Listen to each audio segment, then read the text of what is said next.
Bonjour à tous. Bienvenue dans cette nouvelle itération de la conférence du programme SI-SAMU qui annonce plein de nouveautés. Et je passe tout de suite la parole à Fred pour démarrer cette séance. Karim et Marc, qu'on ne présente pas, préside la séance. Et sans plus attendre, je vous passe la parole, Madame Cohn. Oui, merci. Bonjour à tous, Emmanuelle Cohn, je travaille à la DGOS, je suis sous-directrice par intérim à la direction performance. Donc nous tenions tout d'abord à vous remercier pour votre présence en nombre à la conférence des SAMU et sur le sujet qui nous intéresse aujourd'hui, le sujet du programme SI-SAMU. En amont de la présentation qui va vous être faite par l'Agence du numérique en santé, nous souhaitions quand même mettre en évidence 3 enjeux forts de ce programme SI-SAMU qui nous tient à cœur. J'ai appuyé sur un bouton, pardon. Voilà, on va faire comme ça. Tout d'abord, vous rappelez qu'en 2022, l'ANS a relancé les travaux, avec notamment la construction d'une trajectoire de déploiement du bandeau de communication SI-SAMU. Actuellement, 5 SAMU sont utilisateurs du bandeau et l'objectif a été fixé à 17 à 20 SAMU opérationnels d'ici fin 2024. Nous avons également demandé à l'ANS de mettre en œuvre des mesures permettant d'accélérer les déploiements pour permettre au plus grand nombre de SAMU, notamment ceux qui nous en ont fait la demande au niveau de la DGOS, de bénéficier d'un bandeau le plus rapidement possible. Ensuite, à travers le portail de gestion de crise SI-SAMU, vous disposez à présent d'un outil interfacé avec le système d'information de gestion des victimes CIVIC, piloté par la Direction générale de la santé. CIVIC, pour rappel, est lui-même déjà interfacé avec l'outil SINUS de la sécurité civile, permettant un chaînage complet de la gestion des victimes par les différents acteurs. L'ANS vous présentera les principales améliorations fonctionnelles à venir sur ce portail de gestion de crise. Il est essentiel que l'usage de ce portail soit généralisé et systématisé pour permettre son opérationnalité, bien sûr. L'ANS accompagne actuellement le développement de son usage et reste à votre disposition pour sa prise en main par vos équipes. Enfin, nous mettons l'accent sur l'interopérabilité. Avec la réorientation du programme SI-SAMU il y a 15 mois, il est devenu indispensable d'organiser et d'outiller les échanges des données des SAMU, entre eux tout d'abord, et avec les partenaires, bien évidemment. En 2023, l'ANS met en place un hub santé en lien avec les éditeurs de LRM et les représentants métiers, qui sera la plateforme d'échange des données SAMU. Dans un premier temps, deux liens sont en cours de construction. Le premier entre le 15 et le 18 avec le logiciel national pompier Nexis et le second, le lien entre 15 et 15. Je cède la parole à l'équipe de l'ANS qui va développer la plupart de ces points. Merci beaucoup. Donc, je me présente, je suis Laurent Joubert, je suis le directeur des opérations à l'Agence du numérique en santé. Notre directrice Annie Prévost est en déplacement à Marseille, donc elle ne pouvait malheureusement pas être présente aujourd'hui. Et avant de céder la parole à Frédéric Berthier et Nicolas Billaudet pour la présentation, qui ont plein de choses à vous dire, moi je voulais juste insister sur les actions qui ont été prises sur la réorientation du programme pour faire en fait du SI-SAMU une infrastructure nationale comme étant un élément fondamental d'une stratégie État-plateforme. Donc le point qui est important là-dessus, c'est vraiment qu'on puisse mettre toutes les forces vives en œuvre pour être capable d'accompagner et de prendre en charge tous les SAMU. Pour ça, on a actuellement 4 modules. Donc, je rappelle l'opérateur de téléphonie nationale, le portail, le bandeau de communication et un nouveau module qui est créé qui s'appelle le Hub Santé, qui a vocation à travailler sur l'interopérabilité et les échanges de données. Il y aurait plein d'autres choses à faire. Donc aujourd'hui, en fait, on se concentre sur ces 4 modules-là. On sait que ça peut aussi engendrer certaines frustrations autour d'autres éléments. Si vous avez aussi des capacités à intervenir ou à travailler, nous, on essaye d'être dans le mode le plus ouvert possible et donc de voir dans quelle manière on est capable de répondre. Et on travaille aussi avec les territoires et avec des initiatives locales pour être capable de mettre en commun et mettre à disposition tout ce qui est possible de faire. Je pense qu'il y a aussi beaucoup d'innovation qui peut venir de ce côté-là. Et donc, c'est pour ça que c'est important qu'on puisse vraiment travailler tous ensemble et sur, je dirais, ce noyau que peut constituer l'Agence du numérique en santé. Donc, c'est vraiment dans cet état d'esprit qu'on souhaite travailler. On a beaucoup de travail pour l'année à venir. Vous savez qu'on est sur des phases qui sont aussi compliquées parce qu'on a la réversibilité du marché. Donc ça fait partie des points d'attention parce qu'on a des enjeux extrêmement forts sur la continuité de service et pour être capable d'apporter une résilience au niveau national et assurer en fait un maximum de services et permettre en fait les promesses du SI SAMU sur les capacités d'entraide.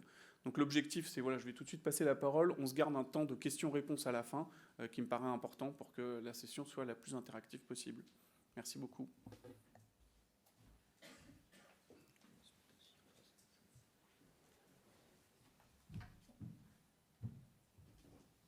Bien.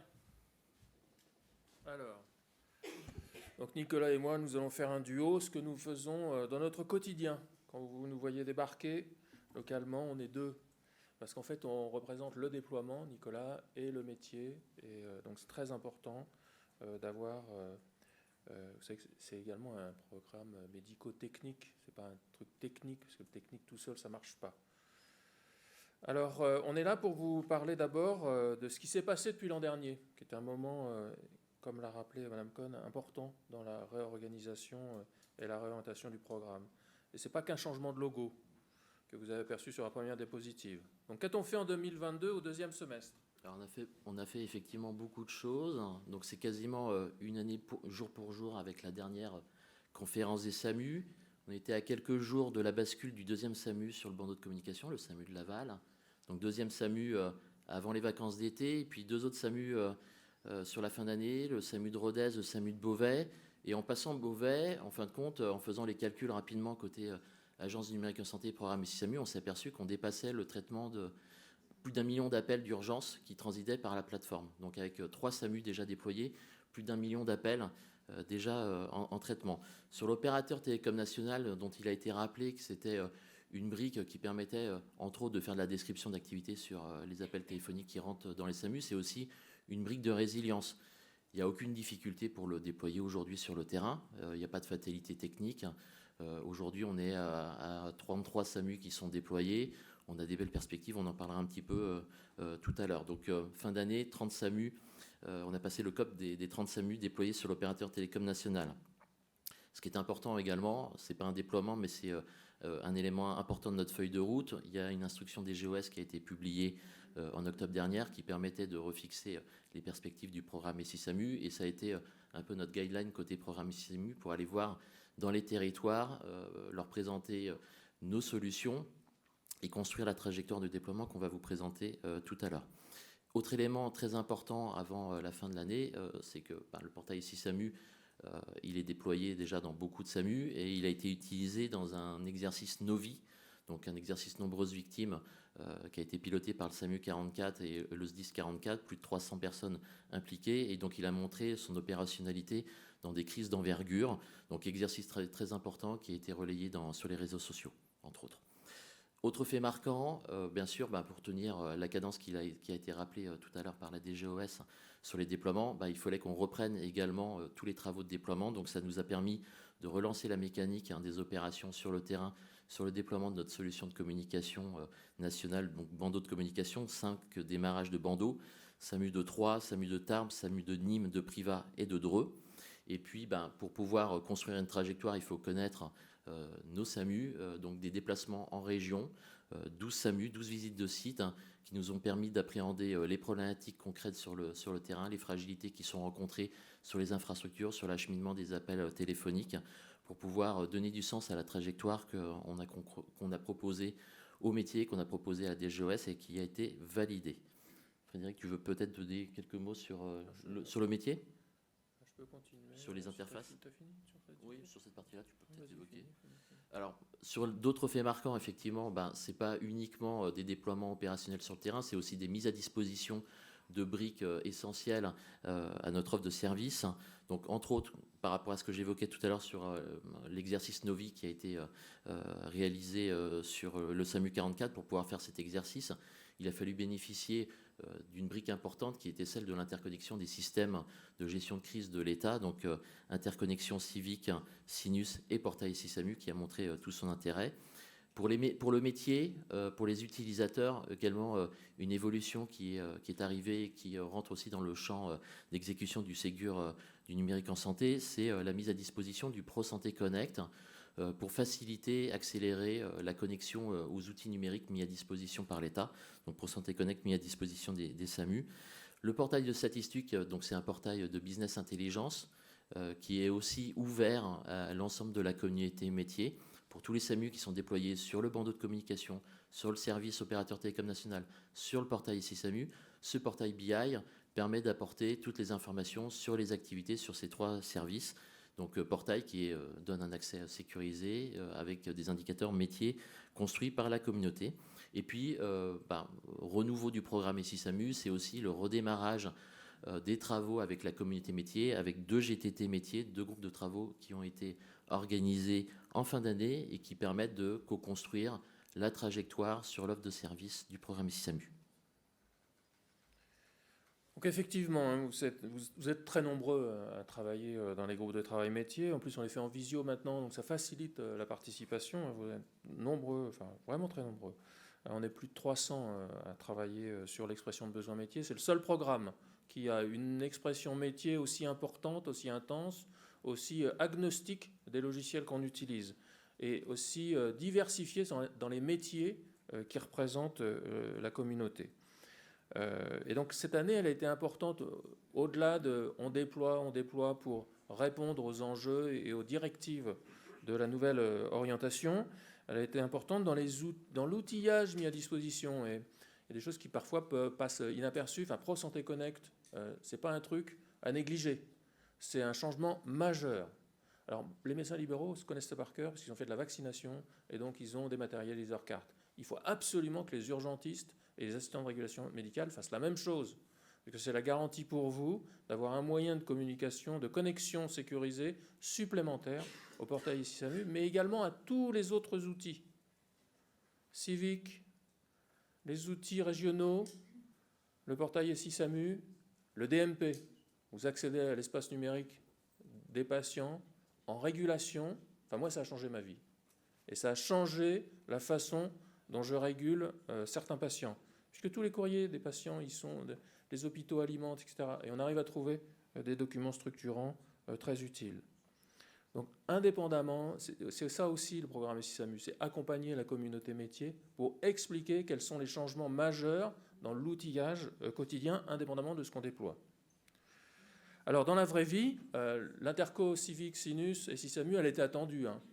Attendue depuis 2019. Parce que, bon, vous savez qu'il a fallu régler des problématiques de marché, de décision, etc. Puis quand l'éditeur s'est remis à livrer les 5 derniers pourcents qui restaient à développer depuis 2019, on a mis en place l'interconnexion, avec effectivement l'exercice dont a parlé Nicolas, un exercice aussi qu'a piloté l'équipe de Marc Noiset, international, sur l'aéroport de Bâle-Mulhouse, avec 200 victimes.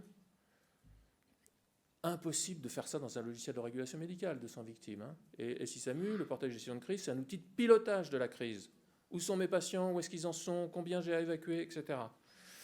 Sainte-Soline, vous en avez entendu parler, le SAMU 79, donc l'exemple vient du terrain des plus petits. Donc, ceux qui disent, moi je prends les outils et je fais, parce que c'est à ma portée. Donc je pense que si Niort l'a fait, tout le monde peut le faire. Je pense que si Niort l'a fait, tout le monde peut le faire.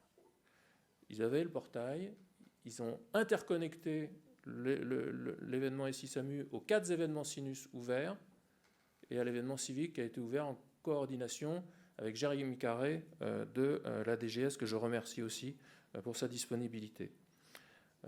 2 jours de violence très intenses, avec un représentant du SAMU au COD qui communiquait et qui redescendait les informations du terrain au travers de la main courante.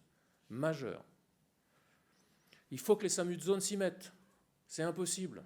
Suivez l'exemple de ce que Louis Soula fait en région, en zone ouest. Enfin, l'est et l'ouest, ça marche. Il faut que tous les autres, ça marche aussi. Vraiment là, c'est l'heure. Alors voilà, c'était ça, vous voyez, les 4 événements, l'association. Les SAMU qui pouvaient accéder aux données, puisque dès que vous êtes associé au périmètre de l'événement, vous accédez aux données de régulation médicale. C'est le seul outil qui permet de partager de l'information médicale France entière, quand vous êtes dans l'équipe de soins. Et les localisations, enfin, on apprend en faisant, donc il faut s'entraîner, parce que la doctrine métier évolue. Pro Santé Connect, c'est ça, donc sisamu.org, si vous vous demandez où est un lien, vous allez dessus, il y a tous les liens utiles. Et donc dans autre lien, il y a comment activer ma carte. Et vous voyez, ça c'est ma carte qui est dématérialisée, et le logo sur lequel il faut appuyer pour se connecter. Les stats, Nicolas en parlait, c'est pareil, le lien est sur sisamu.org. On a facilité l'accès, c'est une année aussi importante, 2022-2023, cette année qu'on vient de passer. C'était compliqué d'accéder aux rapports statistiques. Maintenant, c'est en un clic, et c'est même sur votre smartphone. Le support envoie un message tous les matins pour dire « ça y est, c'est à jour ». On se connecte avec ProSanté Connect, donc ProSanté Connect, c'est aussi la possibilité d'accéder depuis son smartphone à l'outillage, dont l'outillage statistique. Et là, vous voyez, c'est une copie d'écran de mon iPhone. Donc vous sélectionnez ça, c'est les 5 SAMU qui sont sur le portail. Vous avez les indicateurs clés qui sont à disposition. Tous les autres rapports statistiques sont également disponibles comme ça. Alors c'est vrai que c'est plus facile, je suis d'accord avec toi, Marc, quand on fait ça sur un ordinateur. Mais les indicateurs clés, on les voit bien quand même. Hein. On les voit bien. Alors ça c'était 2022. Donc vous avez vu un redémarrage avec une belle dynamique qui s'est faite. Donc sur la base de cette dynamique, je vous disais tout à l'heure, on a redémarré le travail de déploiement opérationnel de certains de nos services qui sont plus complexes à mettre en œuvre sur le terrain que d'autres, hein, entre autres la partie bandeau de communication. Donc le bandeau de communication, on a eu un nouveau SAMU qui est rentré dans le giron du programme SISAMU, donc déploiement du SAMU 3. Donc très beau retour d'expérience avec ce SAMU, pour une raison assez simple, c'est que ils avaient déjà préparé le terrain en amont. Ils avaient préparé l'hébergement technique de notre solution. Donc ça nous a permis de vraiment travailler très rapidement avec les équipes de la DSI, avec le métier. Et donc c'est un déploiement beaucoup plus rapide que ce qu'on avait l'habitude de faire. En beaucoup moins qu'un an, le déploiement de 3 a pu se faire.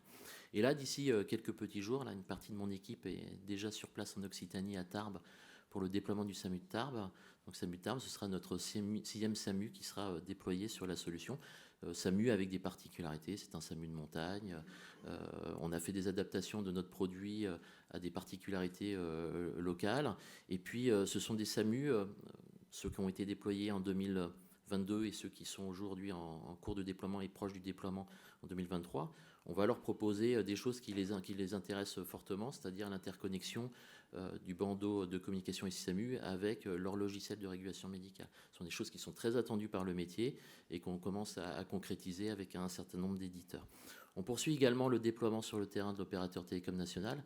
Donc c'est quelque chose de vraiment fondamental parce que ça permet aux instances de l'État, ça permet aux sociétés savantes, à Santé publique France de pouvoir bénéficier également de données statistiques sur l'acheminement des appels au SAMU Centre 15.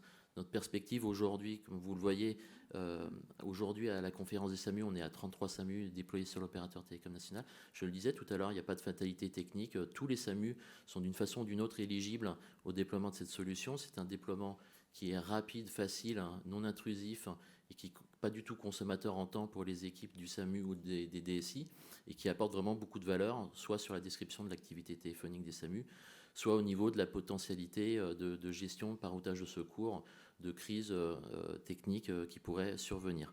Donc, de nouveaux SAMU, et pas plus tard que hier, donc le SAMU de Chalon-sur-Saône, déployé sur l'opérateur télécom national. Élément aussi important d'actualité sur notre trajectoire du premier semestre, la validation par la DGOS de notre trajectoire, donc de notre feuille de route de déploiement du bandeau de communication sur la période 2023-2024, donc tous les slots ont été utilisés. On rappelait tout à l'heure qu'on avait un objectif de 17 SAMU déployés à la fin de l'année 2024. On a retenu 20 SAMU, donc on a utilisé un principe de surbooking de notre trajectoire pour pouvoir satisfaire au maximum ceux qui avaient demandé. Tous les SAMU qui ont candidaté et qui n'ont pas pu être retenus sur la trajectoire 2023-2024, effectivement, sont prioritaires sur la poursuite du déploiement, donc sur les années 2025 et suivantes. Mais cette trajectoire, elle était effectivement attendue par tous les SAMU qui avaient candidaté. Et aujourd'hui, on a quasiment lancé tous les SAMU qui avaient candidaté, puisqu'on a 8 démarrages de déploiement qui ont été effectifs depuis le début de l'année. Des SAMU comme Mende, Cahors, Foix, Dijon, Angers, Saint-Brieuc, Perpignan, Avignon. Alors vous voyez qu'il y a un tropisme assez fort au niveau de la région Occitane. La région Occitane nous a toujours bien accompagnés, soit sur le déploiement du bandeau de communication, soit sur le déploiement d'autres services comme le portail SISAMU ou comme la partie opérateur télécom national. Mais vous voyez que d'autres régions se sont portées candidates et on a démarré les déploiements. Donc d'autres SAMU seront déployés en lancement d'ici quelques petites semaines. Élément qui est aussi important, qui dit relance de la mécanique de déploiement opérationnel, dit également relance de l'accompagnement des SAMU sur l'utilisation des services et des produits qu'on leur met à disposition. Vous voyez qu'on a lancé depuis janvier de cette année un certain nombre de webinaires qui sont là pour informer d'une part sur l'offre de services qu'on met à disposition de la communauté, mais puis également pour expliquer comment les utiliser et les utiliser au mieux. Donc, le programme SISAMU est un programme communautaire, vous le savez pour un certain nombre d'entre vous, et donc qui dit projet communautaire dit qu'on est là aussi pour partager les RITEX, les retours d'expérience, les bonnes pratiques. Et donc on a toujours eu au cœur de mettre à disposition de la communauté métier ce qui se passe sur le terrain à certains endroits qu'on considère comme étant des bonnes choses qui peut servir l'ensemble des SAMU Centre 15. Un mot sur OTN. OTN, un tiers des SAMU sont équipés. On le fait même pendant le congrès. C'est pour dire que c'est un truc sur étagère, facile à faire, dès lors que vous nous donnez le go. On n'a plus aucun complexe. On équipe la PHP, l'endroit le plus compliqué à équiper, et on équipe le SAMU de Marseille. Un petit SAMU. Ça veut dire qu'on a un niveau de sécurisation suffisamment important pour que vous décommissionniez toutes les offres qui vous coûtent trop cher. Tous ceux qui ont STA, pour ne citer qu'un seul, qui est incompatible avec OTN, vous faites comme Brest l'a fait, Chambéry va le faire, vous décommissionnez et on déploie OTN. OTN, ça permet d'avoir les stats nationales dont parlait Karim tout à l'heure, d'avoir des stats de savoir où on va en termes d'augmentation, et ça permet de sécuriser aussi avec des règles de routage, comme à Vannes, quand ils ont eu les pieds dans l'eau. Vous choisissez des plans de repli et vous déménagez immédiatement, et vous allez vous réinstaller ailleurs. On a d'autres projets, d'autres plans pour sécuriser, mais ceux-là, ils sont déjà disponibles. Puisqu'on parlera des usages à distance, etc. Et donc, il y a des concepts qu'il faut qu'on affermisse et qui sont en train d'être vraiment matures, et l'année prochaine, on reviendra avec d'autres trucs. Donc, Karim, on fait le SAMU de Lyon quand tu veux. À bon entendeur, on est capable de déployer tous les SAMU. Les seuls qu'on ne peut pas déployer, c'est parce qu'ils ont des infrastructures pompiers. Ils sont 3 dans le cas. Bon, après, il y a une solution, c'est on met des infrastructures SAMU pour acheminer les appels. Mais bon, on reparlera plus tard des webinaires. Les ateliers métiers, très centrés SaaS, puisque c'est alors on peut équiper les SaaS, parce que le SaaS, c'est une boîte à outils, c'est des réalités différentes. Et en 2024, alors qu'on n'aura pas implémenté le périmètre SaaS dans le bandeau de communication SISAMU, on va équiper le SAMU de Dijon. Dijon, c'est un SaaS. Donc ça dépend. Et c'est pour ça qu'on va vous voir, Nicolas et moi, pour vérifier quelle est votre réalité, quelle est votre problématique. 3 basculent en SaaS. On a modifié leur configuration de bandeau de communication. Et ça va le faire. Ça dépend ce que vous avez. Alors dans les fonctionnalités que vous avez vues sur la première diapo, la gestion des priorités sur le bandeau, oui, elle a été implémentée, et maintenant elle est en distribution, elle est en production, et elle vient aussi s'interfacer avec la gestion des priorités dans le logiciel de régulation médicale. Le bloc-notes a été mis en service, il était disponible, on devait le consolider, le resetter, le durcir, le sécuriser. Il a été mis à disposition de Nantes pour la VSR, donc la validation fonctionnelle que ça fonctionne bien, et au titre d'un bêta-test pour s'assurer qu'on y arrivait. Et puis on l'a mis à disposition de Niort parce que juste la veille de Sainte-Soline, ils étaient en panne de leur LRM et c'était annoncé pour de nombreuses heures. Et puis ça s'est arrangé, mais en tout cas, voilà, grâce à la réactivité du support de l'agence, on a pu leur mettre à disposition. Aujourd'hui, 50 SAMU ont demandé le déploiement du bloc-notes. Le bloc-notes, c'est le remplacement du papier dans vos salles. Quand vous êtes en panne, vous êtes au papier. Donc pour ne plus être au papier, pour avoir un logiciel web qui vous permet de partager, de gérer les choses, demandez l'activation du bloc-notes. On a tout un tas de supports qui vous aident et en plus on vous accompagne. Le bloc-notes, c'est ça, pour la partie médicale. On note des éléments d'interrogatoire, des éléments de décision. Alors bien sûr, ça ne fait pas de la prise de décision. Ça ne permet pas d'orienter. Mais comme sur le papier, vous pouvez marquer où vous avez orienté les gens. Et puis c'est l'implémentation actuelle. Ça ne veut pas dire que ça ne s'améliorera pas. Et vos retours vont faire qu'on va améliorer les choses nécessairement. Puis vous allez voir tout à l'heure où se place aussi le bloc-notes dans la gestion de crise. On a bénéficié, on vous a écouté sur les transferts Covid, puisqu'effectivement, le métier impulse les choses, et on a implémenté des choses. L'interconnexion LRM entre le logiciel de régulation médicale et le bandeau de communication SI-SAMU, c'est une réalité, c'est une exigence de la réorientation du programme, s'interconnecter avec les LRM. Les éditeurs, dans leur grande majorité, jouent le jeu. Inetum, avec Center 15, c'est en production. C'est en production depuis plusieurs semaines, j'ose pas dire plusieurs mois, ça doit faire, Vincent, un mois. C'est du nominal, avec une amélioration continue du périmètre fonctionnel. C'est en démonstration sur le stand d'Inetum, donc vous pouvez y aller, vous voyez exactement les choses. Ceux qui savent qu'on a de l'interconnexion, ils voient. C'est assez intense comme première version, hein, puisqu'on a les coordonnées, des infos sur l'appelant, bien sûr le numéro de dossier de régulation médicale qui peut s'ouvrir, etc., être lié. Vous avez ici l'ensemble des fonctionnalités. Les documentations sont disponibles sur la bibliothèque SI-SAMU. Donc si vous voulez savoir comment fonctionne un lien, vous allez dans le répertoire de documentation, vous téléchargez, vous voyez à quoi ça correspond. Pour faire du click-to-call, il y a la priorité qui est gérée du LRM vers le bandeau. Le bandeau, lui, ne remonte pas ses priorités. Et puis, on peut visualiser les informations, y compris des patients remarquables. C'est-à-dire que si dans votre LRM, il y a le dossier est lié à un patient remarquable, vous voyez sur la téléphonie que c'est un appel de patient remarquable. Bison, c'est développé. Il n'y a pas encore de SAMU en production lié au bandeau, mais l'interface, elle est disponible. Appligos nous a fait une démo sur sa version 6, mais il paraît que ça marche aussi sur la version 5. Et Scriptal nous a dit que ça l'intéressait. Donc je crois que c'est Emmanuel qui les a rencontrés. Et donc ils ne sont pas sur la diapo parce qu'ils nous l'ont dit là, sur le congrès. Et donc ça bouge. C'est bien. Et puis on parlait de bloc-notes. On vous a écouté sur les transferts Covid, on nous disait qu'il n'y a pas assez de place pour mettre des données médicales parce qu'en fait on veut s'échanger des dossiers de régulation médicale, donc je suis obligé de faire un PDF de mon dossier Centaure ou Appligos. Maintenant, vous accédez au troisième onglet qui est le bloc-notes.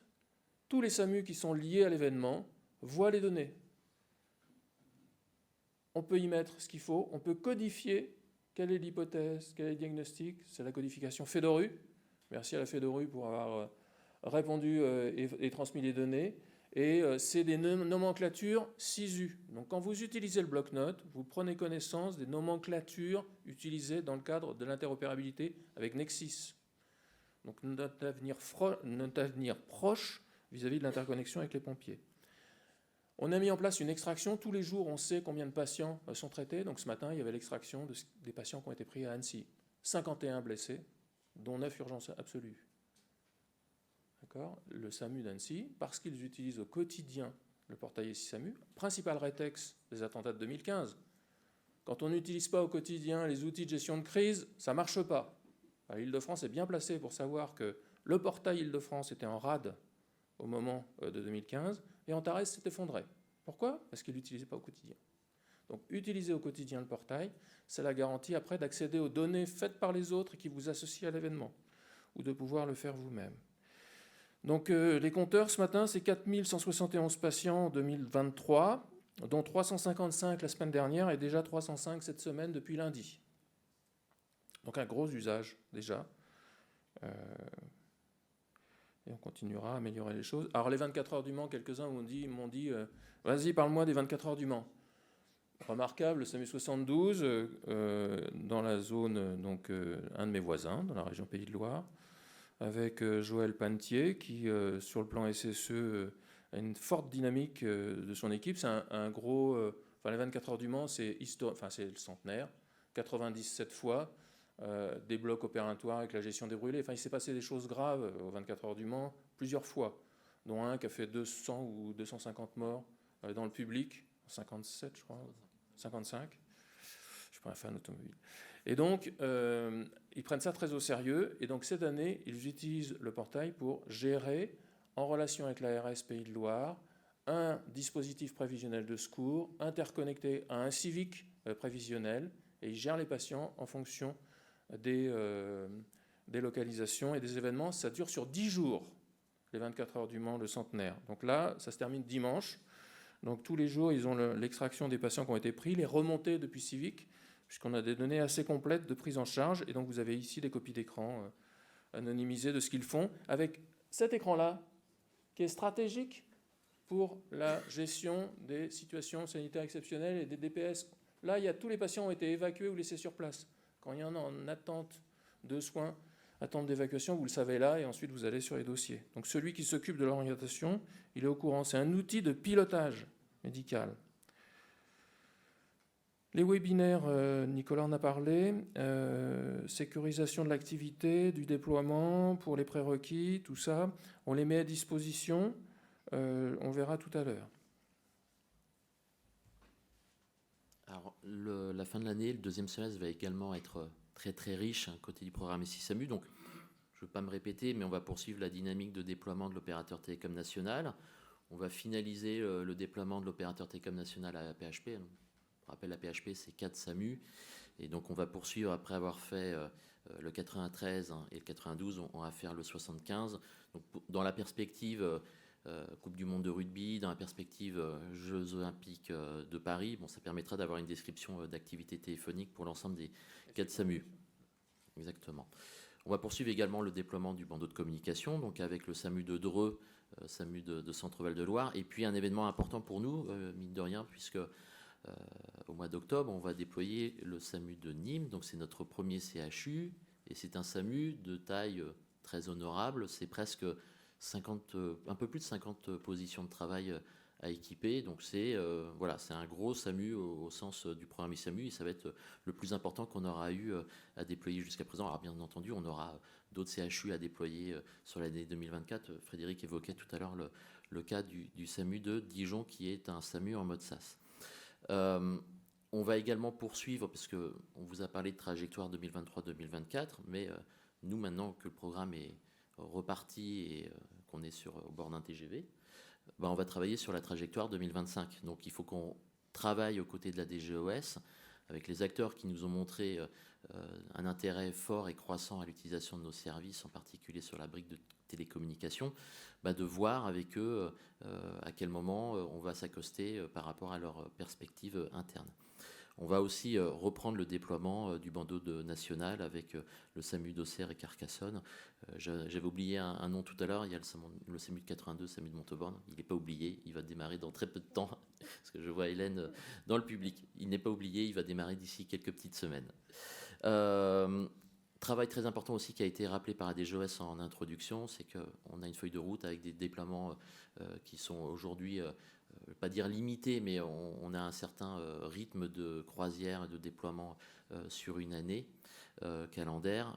Notre objectif, c'est aussi de travailler à mettre en place des conditions pour pouvoir accélérer le déploiement, de faire des déploiements, plus de déploiements en parallèle ou raccourcir la durée du déploiement unitaire.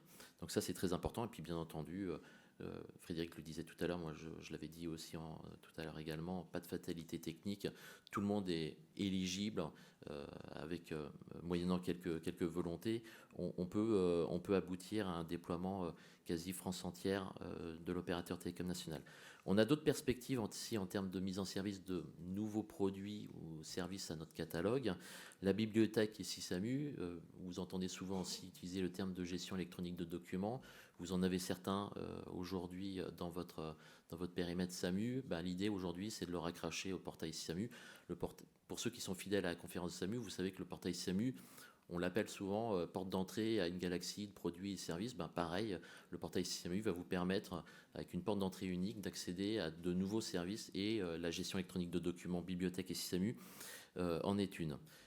Un élément qui est aussi très important et qui va favoriser la mise en place de projets métiers, dans le cadre du SaaS ou autre, l'articulation, l'entraide, la régulation à distance, la régulation téléphonique à distance. Frédéric va en parler un petit peu plus. Et puis, toujours dans notre mécanique d'accompagnement terrain, on va poursuivre tout ce qui concerne l'accompagnement aux usages, donc de faire que tous les utilisateurs se sentent à l'aise, qu'il y ait de plus en plus d'utilisateurs à utiliser les outils collaboratifs, la gestion de crise. On va préparer les Jeux Olympiques de 2024 par l'utilisation de ce qu'on a évoqué tout à l'heure, portail SI-SAMU, le bloc-notes avec la Coupe du monde de rugby 2023. Et puis poursuivre le cycle de webinaires, gestion de crise, sécurisation, statistiques auprès de toute la communauté. Alors, tous nos webinaires sont disponibles en replay. Parfois, vous n'avez pas le temps. On essaye de faire ça le soir. On sait que c'est un peu plus facile pour vous. Si vous l'avez loupé, si vous voulez le revoir, ils sont sur YouTube, sur des liens privés. On peut vous donner le lien. C'est vrai que la bibliothèque va faciliter les choses. Elle était attendue. C'est une grosse attente des Lyonnais. Les Niçois l'ont fait sur le 365 actuel. Et donc, c'est répondre aussi à une demande de l'État qui est de sortir de Microsoft pour aller sur des jets qui sont dans la, Laurent dirait mieux que moi, je sais pas, dans la gouvernance de l'État ou qui répondent aux normes de sécurité, etc. Voilà. Alors oui, deux focus. Donc la bibliothèque, c'est ça. On en a parlé en GTT, c'est solide depuis 2019, donc, et ça n'a pas pris une ride. Donc on y est enfin, 4 ans de combat pour ce qui me concerne, 4 ans de combat. Pour y arriver. Et donc, grâce à l'équipe dirigeante, à la direction de programme et à notre constante et notre constance vis-à-vis du prestataire et du titulaire du marché, nous aboutissons. C'est actuellement chez Sébastien Trouvin qui est là, qui s'occupe du run, non du build, pardon, la construction. Et donc, c'est dans ces équipes de recettes, sur test utilisateur, pour ceux qui l'ont... Voilà, on est en train de recéter, de monter la doc. Moi, j'ai croisé plusieurs personnes, dont Éric Le Carpentier, qui m'a dit « Oh là, super important ». Bah oui, lui aussi, il fait partie de ceux qui attendaient ça depuis 4 ans. Donc, c'est un tableau de bord personnel, c'est une GED Alfresco, pour ceux qui connaissent Alfresco, à la mode SISAMU. Que des composants recyclables, pas de trucs spécifiques. Donc, durables. Et donc, un tableau de bord personnel qui permet d'accéder à des sites, donc un site SISAMU qui va permettre de partager des documents au niveau national, de référencer les liens de votre GED, parce que vous n'êtes pas obligé de mettre dans votre GED institutionnel les documents, mais vous pouvez les référencer. Aujourd'hui, on se partage les disponibilités des services d'urgence. Enfin, on va avoir un fichier Excel qu'on va pouvoir partager en dynamique avec une gestion de droit, etc. Donc ça, c'est l'arborescence que vous avez validée en GTT, qu'on modifiera en fonction du retour d'expérience que vous aurez, bien évidemment, parce qu'entre ce qu'on fait en GTT et la réalité, quand on utilise les choses, des fois on se dit, tiens, ça serait mieux si c'était comme ça. Donc on en rediscutera en GTT. Et puis, la possibilité de faire, il y aura un site déploiement, un site métier, parce qu'il faut aussi partager des documents à la suite des GTT ou des déploiements que Nicolas anime, et parfois des sites de services, pour ceux qui veulent aller là-dedans. Donc on a vraiment 1 à 2 ans de travail pour monter ça en puissance. On va commencer progressivement. Mais parce que je sais que c'est une grosse attente métier, mais on va vous accompagner fortement. Ça va même jusqu'à la révision des documents, quand on veut mettre en place un workflow, si on ne l'a pas au niveau institutionnel. Deuxième truc très important, la régulation à distance. Qu'est-ce que c'est la régulation à distance et SISAMU ? C'est la capacité de se connecter au bandeau de communication qui est une solution full web, sur un téléphone. Pourquoi c'est pas... Alors, c'est fait, c'est développé, etc. Pourquoi c'est pas en prod aujourd'hui ? C'est en prod aujourd'hui. C'est en phase de bêta-test entre Sébastien Storck à Mulhouse, parce que le premier usage, c'est les médecins régulateurs à distance, et à Mulhouse, ils utilisent le bandeau de communication en utilisant des subterfuges que je n'aurais même pas osé leur proposer, mais ils l'ont fait, comme quoi... des gens inventifs. Et donc là, ils vont pouvoir apparier leur téléphone simplement sur le bandeau de communication. Bien sûr, toutes les communications sont enregistrées. Et le téléphone peut même être configuré en décrochage automatique.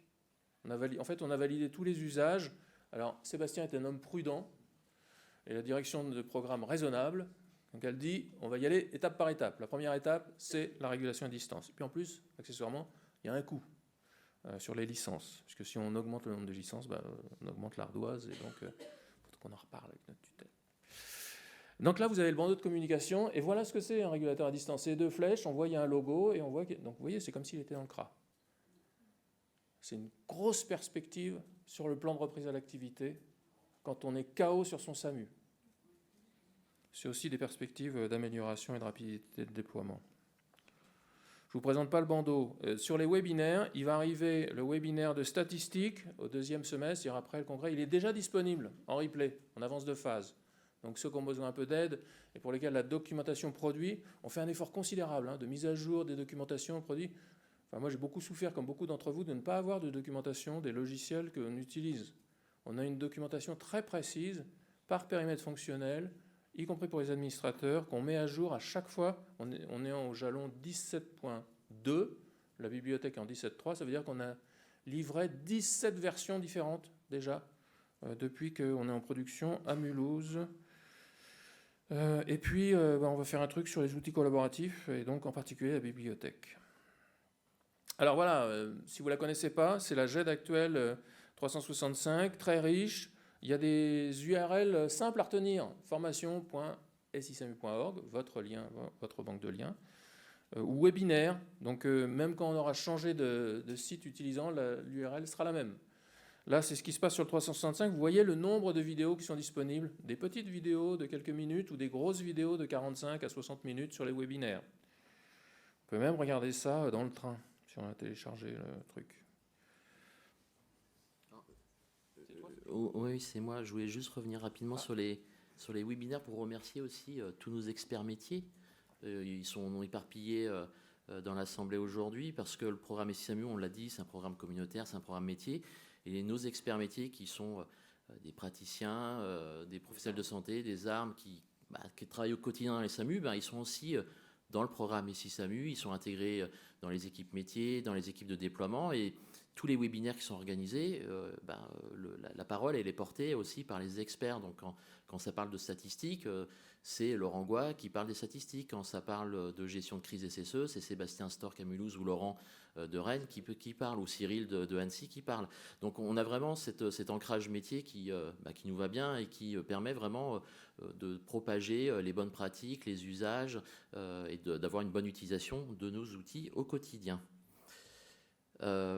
Alors les perspectives de déploiement, donc on a parlé de 2022, on a parlé de 2023, 2024, vous voyez qu'on a une carte de France qui commence à se verdir, donc c'est plutôt bon signe dans une époque où justement on a des petites crises d'écosystème et écologiques, donc ça se verdit du côté du programme SISAMU, donc 5 SAMU aujourd'hui opérationnels, 12 SAMU qui sont en déploiement en cours, et puis les cadrages à venir dont je parlais tout à l'heure.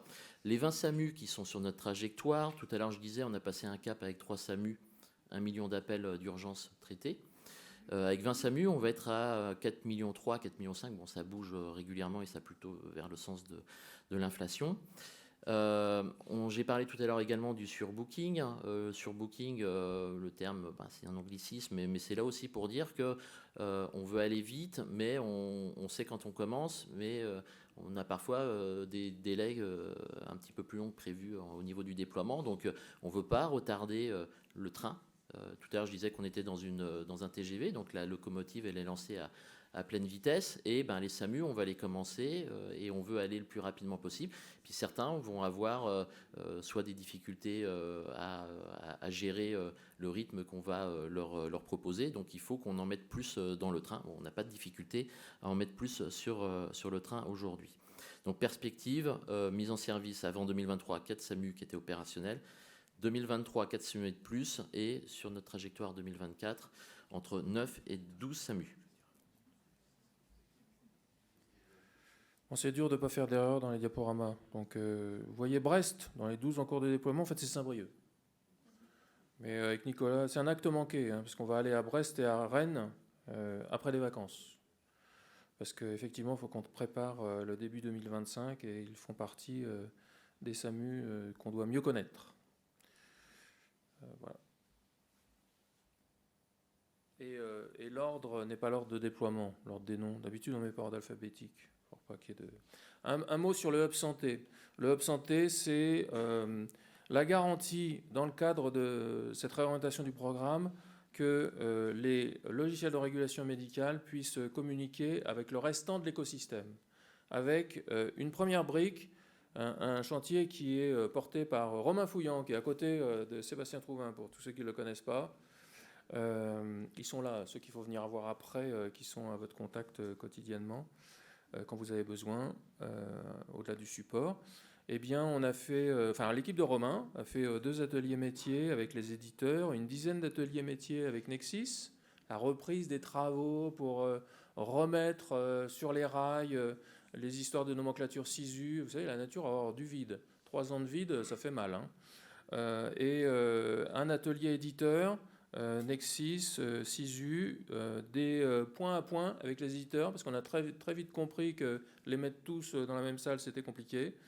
Et donc, on fait du point à point, l'équipe de Romain fait du point à point pour aller. C'est un travail par itération.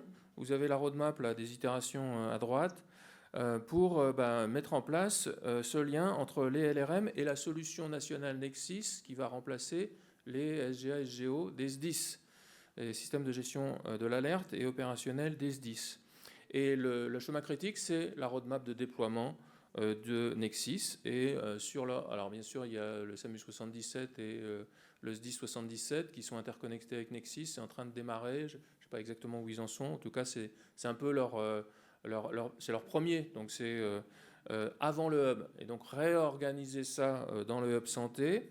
Et puis le deuxième qui a un lien 15-18 opérationnel, parce qu'il y a d'autres SAMU mais qui n'ont pas de lien opérationnel, donc c'est une amélioration.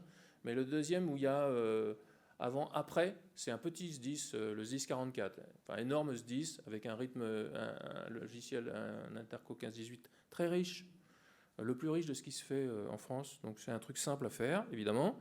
Donc il y a des jalons sur le cadrage de la méthode de travail avec Nexsys, sur la mise en œuvre d'un POC technique, tout ça c'est fait. Sur le cycle de développement itératif, c'est la stratégie qui est à droite. Et en même temps qu'on met ça en place, bien sûr, il y a une réflexion globale, puisqu'il s'agit de s'échanger des dossiers de régulation médicale dans le périmètre des habilitations qui existent. On n'échange pas tout, mais on échange des données qui sont en fait des données de régulation médicale. Évidemment, avec les pompiers, on n'échange pas la même chose qu'avec le SAMU, mais le modèle est le même, à la limite près des habilitations à accéder aux données. Et donc, il y a un pilote qui est en place, il est construit, il est hébergé dans le cloud, et bien sûr, c'est un pilote. Donc, la connexion avec Nexsys est réalisée. Les premiers échanges de messages, moi, je les ai vus, puisqu'il y a eu je ne sais pas comment tu as appelé ça, une présentation qui est enregistrée, qui est disponible pour ceux que ça intéresse. Et donc, les premiers échanges de messages ont eu lieu. Et donc là, le chantier qui s'ouvre, c'est l'industrialisation, le portage, le support à mettre en place, etc. Et donc, on a été jusqu'à la version 1.1, si j'ai bien compris, puisque c'est en vert, sur les échanges de messages. Et puis, on attaque là, puisque c'est en bleu, la première étape de la fusée, qui est la qualification de l'appel, la mise à jour des données. Et puis, après, il y a les demandes de concours, la gestion des véhicules, la réponse opérationnelle, les mises à jour, etc. etc. Je crois que Nantes, c'est la 2.2 ? Je ne sais plus. En tout cas, on a les échanges de statut et les horaires dans le lien. Et puis, je vais vous parler du Hub Santé, donc qui se construit en parallèle en termes d'instruction avec les éditeurs de LRM pour accompagner cette mise en œuvre. Et donc, on en est à identifier les pilotes. Donc, on a demandé aux personnes intéressées de remonter leur intérêt auprès de l'Agence du numérique en santé ou la DGOS, parce qu'il va falloir cadrer ça. 2 SAMU, un éditeur, 2 SAMU, 2 éditeurs. On va mettre en œuvre le POC technique sur le Hub Santé. Bien sûr, ce qui est ultra prioritaire, c'est 15-18, Nexsys, mais tout ça, ça se construit en parallèle, c'est pas l'un après l'autre. Et puis, c'est la même chose, des cycles de co-construction du modèle de données, des documents itératifs, parce que là, il y a un travail, quelles sont les variables échangées, quelles sont les nomenclatures, etc. Donc, il y a eu un gros travail qui a été validé par la communauté métier sur les nomenclatures utilisées par SI-SAMU, et donc ils se retrouvent dans le bloc-notes aujourd'hui. Il y avait tous les échanges qui avaient été faits sur le lien 15-18, NF399, donc bien sûr, on n'a pas mis tout ça à la poubelle. Tous les travaux SISU portés par Emmanuel Richard, qui continue à les accompagner avec les experts métiers que sont Yann Penverne et Philippe Dreyfus, qui sont ceux qui sont en facial, on va dire. Et puis, bien sûr, il y a des échanges métiers, donc ça permet d'identifier ce qui est important pour vous au-delà de ces deux cas d'usage, qui était une demande de la DGOS, de savoir qu'est-ce qu'il y a après pour pouvoir arbitrer. Donc on voit bien qu'il y a des sujets avec les systèmes d'information autres que sont le SMUR, évidemment connecter le bloc-notes au Web Santé parce que toutes les données de résilience ou de gestion de crise, il va bien falloir les redescendre au LRM. Donc on voit des choses sortir vis-à-vis des échanges qu'on fait avec vous. Il y a un sujet hélico aussi, je sais que Romain travaille avec les gens du Nord, qui ont quand même une solution incroyable aussi.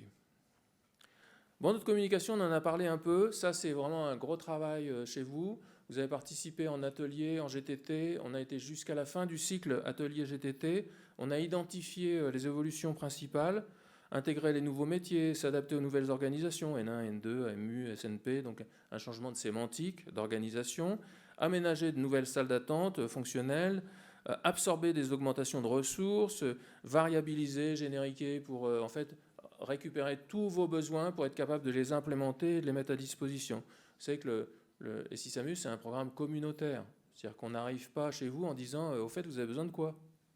Non, on l'a étudié avant. Donc ça, c'est super important. Que vous soyez ou pas sur la trajectoire, considérez que c'est important pour vous. Parce que le jour où vous allez vous réveiller et que vous allez dire c'est super important pour moi de le faire demain. Déjà, il y a 1 an sur le déploiement du portail. Il faut avoir ça dans la tête. Entre le moment où je dis ouais, je veux y aller et on a un go DGES, il y a 1 an derrière. Aujourd'hui, des fois, on fait moins. On fait 7, 8, 9 mois. Mais il faut considérer qu'on est plutôt sur 1 an. L'expertise métier, le pré-travail, c'est 2 chantiers OTN. Je le redis. Parce qu'OTN, quand on a OTN chez vous, on sait quels sont vos flux téléphoniques. Donc on sait quels sont vos flux métiers. Et au-delà d'avoir sécurisé et des statistiques, on vous prépare au déploiement du bandeau. C'est plus facile. Parce qu'on a déjà qualifié les choses. Et en plus, on a plusieurs mois pour vérifier que vous avez bien déclaré toutes les SDA. Parce que c'est compliqué de récupérer l'antériorité. Et puis, bien sûr, dans le cadre du SAS, c'est les plus gros SAMU. 2025, vous avez vu, tout Pays de Loire et Bretagne. Il y a quelques gros SAMU. Nantes, 51 positions de travail en nominal, 75 en mode crise. Donc c'est un autre monde. Nîmes, c'est le gros des moyens. Là, on attaque les petits ou moyens des gros. Puisque les très très gros, c'est Lyon, Lille, Marseille, évidemment. C'est plutôt la complexité, Marseille. Et puis, on doit aussi fournir les indicateurs SAS de l'instruction du 23 décembre. Donc, on en a certains qui sont déjà disponibles, mais on ne les a pas tous. Donc, on doit les instruire pour être capable de les délivrer le plus tôt possible. Et donc, ça fait partie de nos chantiers avec le repreneur. Vous voyez, là, il y a une roadmap derrière. Donc, on a commencé les specs avec Orange, Business, OB, on dit maintenant. La validation métier des GTT, je vais en reparler. Et puis, Thales, qui est le repreneur de Worldline, on va travailler avec eux à la rentrée scolaire, quand on aura derrière nous bien avancé sur le chantier de réversibilité, sécuriser ça pour commencer à faire des devs avec eux. On ne sait pas trop exactement comment ça va se faire, parce qu'évidemment c'est dur. Rien n'est facile dans les systèmes d'information. Et donc il y a des modalités de mise en œuvre qui ont été faites sur les spécifications. Je ne vous parle pas de la partie droite pour gagner un peu de temps. Ce qu'il faut que vous sachiez, c'est que ça va arriver dans toutes les boîtes aux lettres des responsables de SAMU, parce qu'il s'agit que vous nous disiez c'est bon, c'est pas bon, il manque. Que vous n'en ayez pas besoin ne m'intéresse pas beaucoup. Parce qu'en fait, c'est fait pour couvrir tous les besoins France entière. Donc c'est plutôt ce qu'on essaye de traquer, c'est ce que vous avez, vous, qui n'est pas dans la cible qu'on a mis. Soit pour vous dire, en fait, nous, on a appelé ça comme ça et c'est bon. Soit, ouais, on avait une poutre dans l'œil et il faut qu'on le rajoute.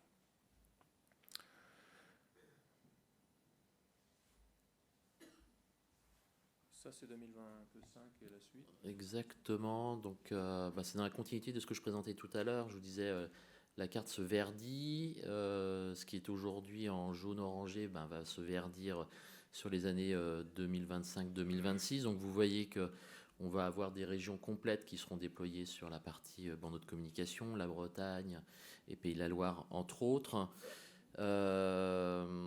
Donc aujourd'hui le planning il va se construire. Les démarrages, c'est clair que pour être mis en service en 2025, ça veut dire que les démarrages vont devoir s'opérer courant de l'année 2024.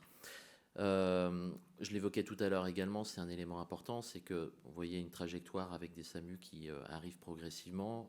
On travaille côté de la direction de programme à trouver les moyens d'accélérer, d'augmenter notre rythme de croisière et de pouvoir satisfaire les demandes qui sont de plus en plus nombreuses à arriver auprès du programme et de la DGOS.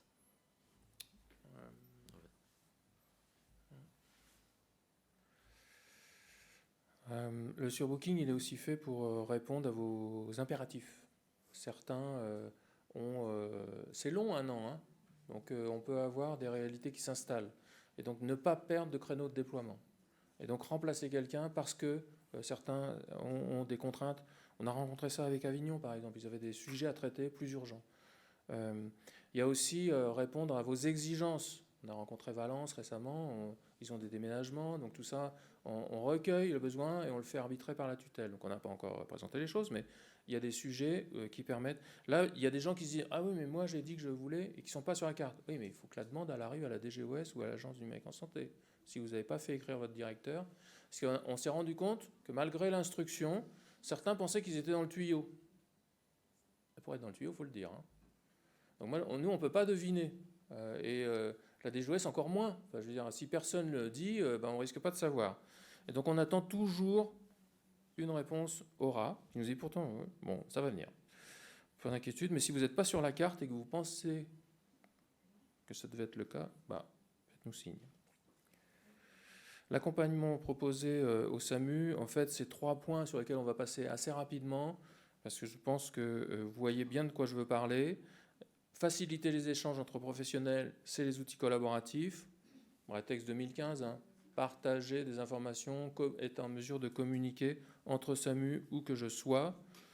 On va avoir un sujet de communiquer encore plus facilement avec plus d'outils, y compris en mobilité. Ça, on attend le repreneur pour travailler ça.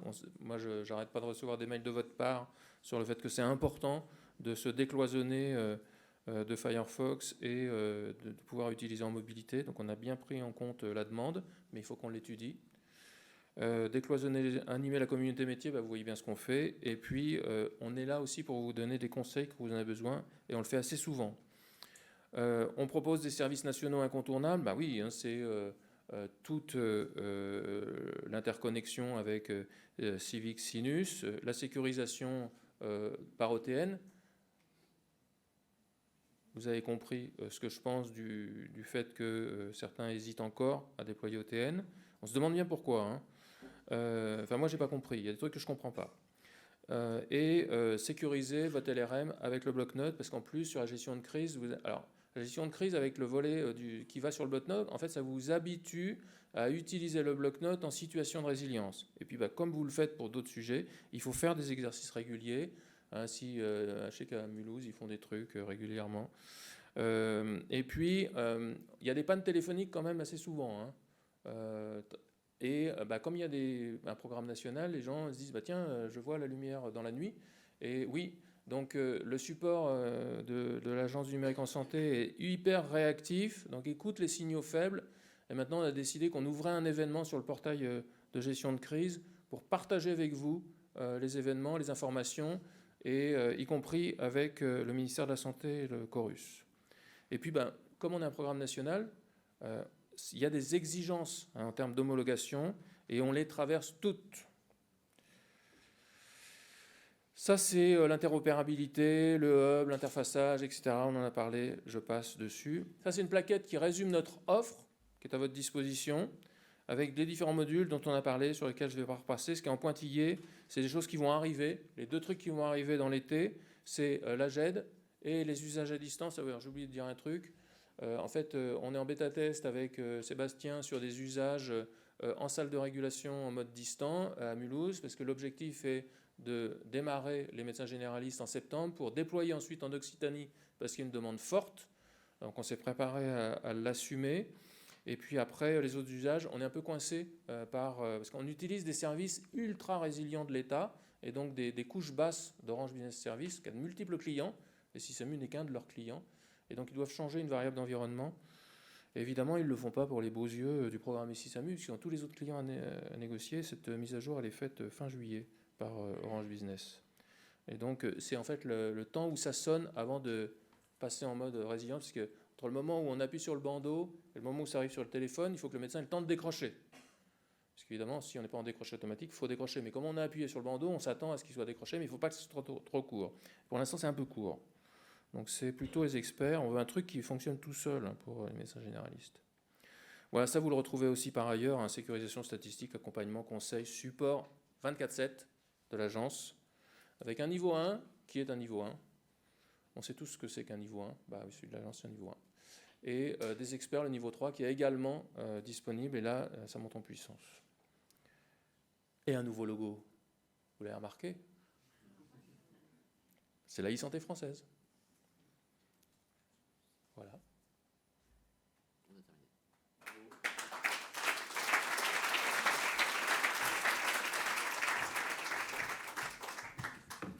C'est assez enthousiasmant. Ouais, Et merci. ça parle sur la résolution de problèmes. Vraiment, merci. C'est un énorme travail. Moi qui ai suivi ça de manière épisodique, qui suis passé par les hauts et les bas, et donc utilisateur, là, je vois la maturité de ce qu'on peut proposer maintenant en résolution de problèmes pour tous les acteurs. Et dans tout ce que vous avez montré,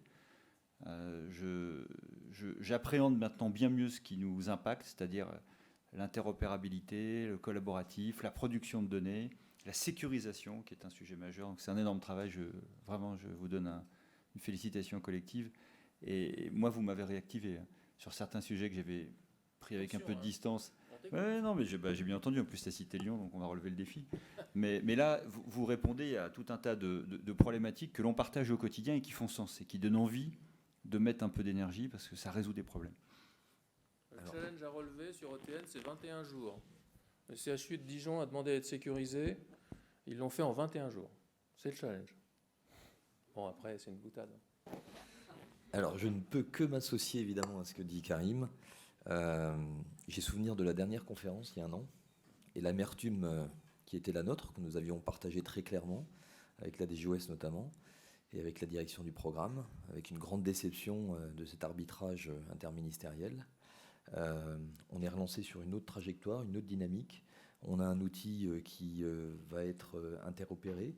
On a un outil qui est structuré, qui répond aux besoins métiers urgents du quotidien et aux besoins métiers de la sécurité également. Et on a vu ô combien c'était précaire sur l'année qui vient de s'écouler, sur les risques informatiques, sur les risques numériques, sur les risques téléphoniques, où on est en difficulté les uns après les autres. Et aujourd'hui, on a un outil qui nous permet de répondre à tous ces points à la fois. Donc évidemment, c'est enthousiasmant, je trouve. On voit qu'il y a des perspectives derrière qui s'ouvrent. Et comme le programme est lancé de nouveau dans cette trajectoire, on ne peut que y croire. Donc voilà, je m'associe également sur ces félicitations. Et puis, on vous passe la parole dans la salle, parce que j'imagine qu'il y a sans aucun doute des réactions et des questions. Alors c'est vrai que par rapport à l'année dernière, on a changé de président, qu'on a la chance que le président soit devenu ministre, même s'il est le ministre de la Santé et pas de l'urgence. On voit bien quel soutien il apporte et combien la DGOS aussi nous aide au quotidien à déployer, parce qu'évidemment, ça ne se fait pas sans que tout le monde soit là. Le métier, la direction de programme, les équipes techniques, les équipes stratégiques, et donc la DGOS. Et le changement majeur sur, au-delà de, on est capable de délivrer parce qu'on a réglé le problème contractuel avec le titulaire du marché, on est capable de communiquer pour expliquer ce qui se passe. Parce que quand même, l'ambiance générale, c'est le programme SISAMU est mort. Ben non, il n'est pas mort, vous avez vu. Il n'est pas du tout mort. On a des sponsors il y en a un que je n'ai pas cité, qui est Santé publique France, avec les travaux avec la FEDORU et Santé publique France nous accompagne le congrès urgence depuis de très nombreuses années, depuis le début, Marc. Ils ont identifié que les données étaient récupérables.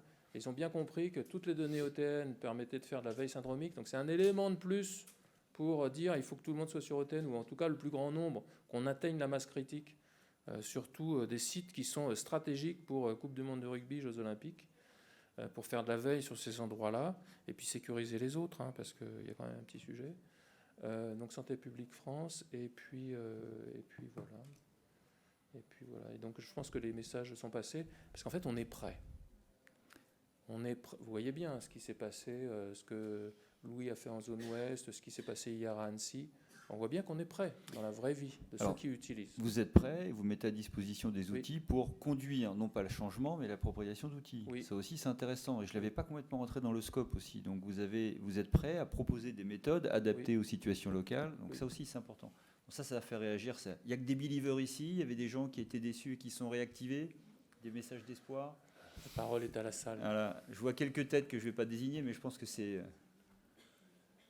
Bon, je vais en désigner un. Voilà, parfait. Présentez-vous. Une question simple. Alors, moi, je suis éditeur. Principalement, on a une solution de communication évoluée avec la régulation. La question, elle est simple. Est-ce que les clients, utilisateurs, ont obligation de passer sur la barre téléphonique? Non. Il y a une instruction des GOS qui est très claire, qui donne les règles du jeu, mais on est un programme avec de multiples modules. OTN est une brique opérateur. Elle n'a rien à voir avec votre téléphonie. Il n'y a aucune raison qu'il y ait un blocage. Aucune. Le portail collaboratif est un outil de réseau social, de gestion d'événements qu'on va connecter au hub, et on espère bien que la maison que vous représentez va se connecter au hub. Donc pour récupérer les données gestion de crise ou résilience, c'est un vrai objectif. C'est un vrai objectif. Oui. Non, c'est pas encore... Ouais. Et il faut déployer les usages et permettre les usages gestion de crise. Et donc, on est très à l'écoute des autres sociétés éditrices. Je sais qu'il y a eu des rencontres sur le marché, parce qu'effectivement, il s'agit de communiquer avec l'écosystème, les API, mettre en place des API, d'échanges de données sur ce dont parle Laurent. Peut-être pour compléter, répondre directement à la question, je pense qu'aujourd'hui, donc, vous avez vu un peu l'offre de services qui se présente comme étant tout un tas de modules. Et à destination des SAMU, l'objectif, c'est vraiment de voir qu'est-ce qui est pertinent pour vous. Chaque situation, je pense, est spécifique. Et donc, à ce niveau-là, même si vous considérez que rien ne vous est pertinent, bah, c'est important qu'on en parle ensemble et qu'on comprenne pourquoi. Donc si jamais il n'y a rien qui est... Voilà, donc rien n'est obligatoire sur cette partie. Il y en a, comme le disait là-dessus Frédéric, sur le volet OTN, il n'y a aucune raison de ne pas y aller, a priori. Il y a plein d'autres choses qui sont à apporter aussi, mais on est vraiment sur une offre de service. Et l'objectif, c'est qu'on puisse s'adapter à chaque situation locale et qu'on puisse travailler aussi avec vous sur quels sont les bons modules, en fait. Voilà. Et pour la partie éditeur aussi, en fait, on a un dialogue avec vous pour comprendre aussi quelles sont les infrastructures qu'on a à poser. En fait, vous êtes aussi revenu sur des notions de référentiel. On a vu que sur le bandeau téléphonique, il peut avoir aussi des questions d'interfaçage à plus bas niveau. Enfin, c'est toutes ces interfaces-là qui sont importantes à poser, en fait. Moi, j'ai une question. Félix Amiot, je suis médecin urgentiste à Lyon. J'y connaissais absolument rien au SI SAMU parce que je suis jeune médecin et que je m'étais pas du tout intéressé. Je trouve ça hyper enthousiasmant. Bravo. J'ai une question qui vient d'hier, d'une des conférences d'hier, notamment de Yann, qui nous a parlé de cette interface en fait entre les SAMU et la possibilité entre tous les SAMU de, par exemple, je donne un exemple, mais des JO, si le SAMU 75 était vraiment sous l'eau, de pouvoir passer les appels du SAMU 75 vers d'autres SAMU. Je ne l'ai pas vu dans votre roadmap. Non. Est-ce que c'est quelque chose qui est implanté à l'intérieur? Est-ce que c'est quelque chose que vous êtes en train de développer? Et j'ai une deuxième petite question, c'est si ça nous intéresse, qui c'est qu'on contacte pour venir? Votre ARS, votre DG, vous envoyez un mail à métier, à déploiement, Tu passes à par moi, Nicolas, à Karim. Non, mais ça, oui, ça c'est bon. Ça. Merci Félix. Ouais, il y a Non, quelqu'un mais sur c'est l'estrade. pour les futurs. Ouais. Alors, je tiens à dire que le SAMU de Lyon a été ultra réactif sur le Covid. C'est des gros usages sur les transferts de patients Covid entre la région Auvergne-Rhône-Alpes et Bretagne et Pays de Loire. Il y a eu beaucoup de patients transférés, mine de rien, par des TGV et des avions. Et c'est bien là qu'on s'était aperçu, grâce à l'usage, qu'il y avait des trucs qui manquaient. C'est pour ça que le bloc-notes est arrivé. C'est pour ça que j'ai réussi à les convaincre. Parce qu'à chaque fois que vous dites « moi j'ai besoin d'un truc », je dois ensuite les convaincre. Et donc, j'ai aussi besoin de vos messages d'espoir. Moi, je suis très content de vous entendre, il n'y a aucun problème. Oui. On vous accompagne. On vous dit où est la doc. Et tu as répondu Ok, sur, et la première question, Et la effectivement, première question, c'est... Ah oui, sur l'interface entre les SAMU. l'articulation et Ouais. l'entraide. Alors, nous, on ne montre que des vraies choses, que des choses qu'on est capable de faire. L'année prochaine, on vous montrera d'autres trucs. on devait absolument outiller SAS. Donc ça a été notre chantier. Les chantiers suivants, c'est articulation des SAMU, le N1, comment on fait, si on a un N1 supradépartemental, s'il y a des cas d'usage d'abord, est-ce qu'il y a des cas d'usage, et la répartition de charges. Aujourd'hui, ce n'est pas au catalogue. Aujourd'hui, c'est pas au catalogue. Mais après, si la PHP est capable d'identifier les SDA qu'elle souhaite rerouter vers le SAMU de Lyon, parce qu'il y a là où il y a 5 SDA dans le SAMU normal, il y en a 50 à la PHP. Donc j'imagine, pour chaque SAMU, donc 200. Donc j'imagine que ça correspond à des flux métiers. S'ils veulent rerouter des flux métiers sur Lyon, aucun problème, on sait faire. Si tout le monde est déployé, enfin si le SAMU demandeur est déployé au TN, 75, ça va venir. Au-delà de Paris-sur-Lyon, où Paris a tendance à gérer Paris, nous, on a des vraies stratégies, justement, de routage au sein de la région. Oui. Donc ça, pour nous, c'est majeur. Mais on a besoin de remonter vos cas d'usage. Donc là, ce que tu viens de dire, bien sûr, c'est un peu dans nos valises, pour ensuite en discuter avec PF5, R2, la DGOS, etc. Des gens que vous ne connaissez pas. On vous le dit d'emblée, hein, c'est un sujet majeur, le premier rang. Là. On a besoin d'avoir une stratégie d'alliance intra-régionale. Mais c'était déjà identifié, et dans les demandes de Marielle et de ses équipes. Oui, bien sûr, bien sûr. Merci. Mais pas aujourd'hui sur étagère. Ça ne fait pas rêver. C'est ça, hein? Ça va venir, mais pas aujourd'hui. Bon, juste une remarque, ou un satisfecit. Si vous vous souvenez, effectivement, Marc l'a évoqué, l'an passé, la teneur des échanges qu'on avait pu avoir dans cette salle, et notamment les incertitudes sur le bloc-notes. Oui. Et collectivement, on a poussé pour avoir ce bloc-notes, et je pense qu'on ne peut être que satisfait, voire très satisfait de cette mise en place du bloc-notes, qui est vraiment un outil de résilience, à la fois sur les problématiques de maintenance de l'OLRM et dans les situations qu'on a pu connaître ces derniers mois de tension. Donc juste un remercier, le SAMU 44 avait contribué à la recette de ce bloc-notes, avait fait remonter un certain nombre d'axes d'amélioration qui ont été travaillés. Et donc remercier toute l'équipe de la e-santé française d'avoir travaillé, avancé sur ce sujet. Remercier aussi la DGOS d'avoir porté et soutenu ce soutien, enfin cet accord pour recéter le bloc-notes et permettre sa mise en service, puisqu'il y avait l'an dernier, on n'était pas du tout certain que ce serait faisable. Donc vraiment merci, parce que ça témoigne aussi du besoin métier, de nos besoins, et qu'on soit entendu, même si on n'a pas été totalement sur l'ensemble du programme, puisqu'il y a eu des décisions qui ont été prises et une roadmap qui a été revue. En tout cas, voilà, c'était simplement pour marquer le satisfecit du métier vis-à-vis des évolutions et de tout le travail que vous avez accompli sur cette dernière année. Merci Joël. Oui. Tu veux pas aller au micro? Non, mais tout le monde t'entend pas. Et préciser de quel appel d'offres tu parles, parce que... Bonjour à tous, Asni Kabeb, éditeur de la solution Okidoki. J'appelle l'appel d'offres de l'ANS qui a été lancé en mois de septembre-octobre, repoussé. Et après, on voit une déclaration comme quoi il a été abandonné en janvier. Ah oui, c'est notifié à Thales. Je pense que c'est cet appel d'offres dont tu parles. C'est effectivement, il y a eu un premier... Alors, Laurent, corrige-moi si je me trompe. Je dis ce que je sais. Il y a un appel d'offres, il y a eu 2 candidats. Il y avait des problèmes dans leur candidature, donc il a été répondu infructueux, mais ça a été immédiatement derrière négocié.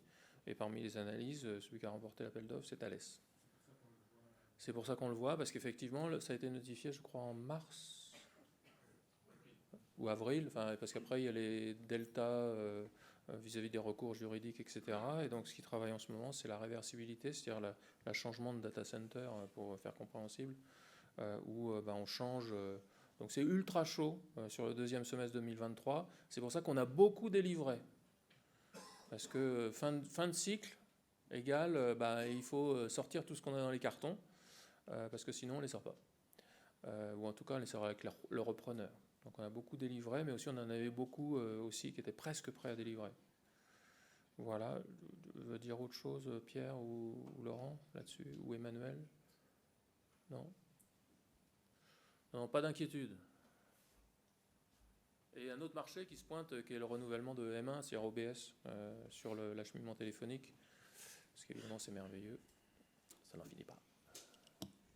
Alors, une question plus terre à terre. Je suis Dr Tagri, je travaille au SAMU 86. J'ai compris que c'est en cours de déploiement. Oui. Le souci, c'est que j'ai assisté au webinaire, mais qui a un peu capoté la dernière fois. Il y en a un qui a capoté. Voilà. La deuxième question, c'est... Mais il est disponible en replay. Oui, ça maintenant j'ai vu sur YouTube. Par contre, le code d'accès, vous exigez absolument de passer par les cartes CPS. Donc, je ne sais pas si d'entre vous... Au portail ? Beaucoup l'utilisez. Oui. Oui. Quand on n'a pas nos codes, c'est compliqué.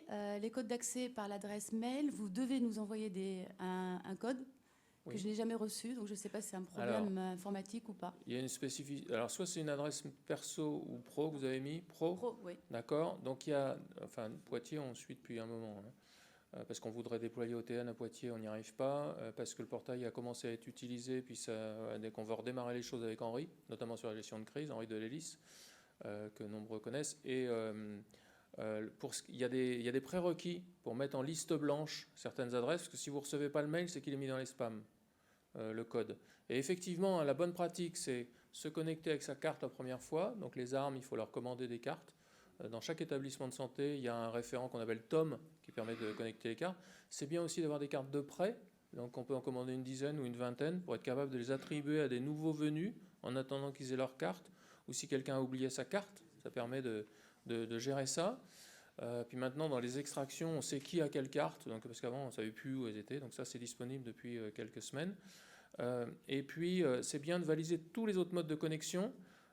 Et donc dématérialiser sa carte sur ProSanté Connect, c'est facile à faire pour les médecins, puisque l'ordre a déclaré un téléphone portable et un mail dans l'ordre, l'ordre des médecins. Et donc on reçoit, et on peut tout faire en dématérialisé sans lecteur, s'ils sont bien à jour. Et par contre, les armes, il faut avoir un lecteur sur un poste. Et donc dématérialisé. Et il faut aussi configurer ces canaux OTP pour quand on est en déplacement, donc c'est prénom.nom, on reçoit un mot de passe qui périme tous les 6 mois, donc il faut le mettre à jour. On vous aide s'il est capote. Et puis, pourquoi ? Par exemple, hier, l'équipe du SAMU 74 a voulu se connecter sur son événement, évidemment, pour régler un certain nombre de problèmes que vous imaginez bien. Eh bien, par malchance, ProSanté Connect, qui est quand même rarement en panne, était en panne. Donc, il faut avoir sa carte ou des canaux OTP qui permettent vraiment d'être en mobilité. Et puis si vous avez des difficultés particulières, vous écrivez à support collaboratif, au support N3, au déploiement, à moi, puis on se repasse l'information. Vous pouvez déclarer au support N1 que ça ne marche pas, et on vous aide. Très bien, merci. Ouais, c'est des accès nominatifs, sécurisés. On ne rigole pas, c'est des données de santé. Donc, c'est pas toujours pareil un peu partout. Donc on ne fait pas trop ce qu'on veut sur les accès. Donc tous ceux qui veulent des accès génériques, y compris la DGS, on leur dit non, c'est pas possible. On n'a pas le droit. Bien. Est-ce qu'il y a encore une dernière question ? Eh bien, il me reste à vous remercier tous. Il est juste l'heure. Oui. Merci beaucoup pour tous ces signaux positifs et d'espoir. On a un bel outil aujourd'hui, une belle plateforme.